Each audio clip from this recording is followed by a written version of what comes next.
Hyderabad tank bund వద్ద CM, TPCC chief Mahesh Kumar Goud ఆధ్వర్యంలో సర్వాయి పాపన్న గౌడ్ నిలువెత్తు విగ్రహానికి భూమి పూజ చేయనున్నట్లు మంత్రి పొన్నం ప్రభాకర్ తెలిపారు. బీసీలకు 42% రిజర్వేషన్లు పెంపు కోసం తమ ప్రభుత్వం చిత్తశుద్ధితో పని చేస్తుందని తెలిపారు.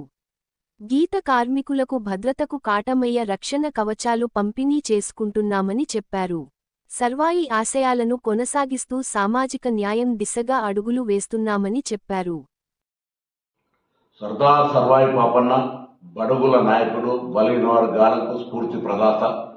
అతని జయంతి సందర్భంగా తెలంగాణ రాష్ట్ర ప్రభుత్వం పక్షాన బహుజనుల ఆకాంక్ష మేరకు గౌరవ ముఖ్యమంత్రి రేవంత్ రెడ్డి గారు, ఉప ముఖ్యమంత్రి బట్టి విక్రమార్క గారు, పీసీసీ అధ్యక్షుడు మహేష్ కుమార్ గౌడ్ గారు, గౌరవ మంత్రులు, శాసనసభ్యులు, గౌడ, బలహీన వర్గాలకు సంబంధించినటువంటి అనేక మంది పెద్దలు అమరవీరుల స్తూపం పక్కన ఈ విగ్రహానికి భూమి పూజ చేసి 11 గంటలకు రవీంద్ర భారతిలో జరిగే జయంతి ఉత్సవాల్లో పాల్గొంటారు.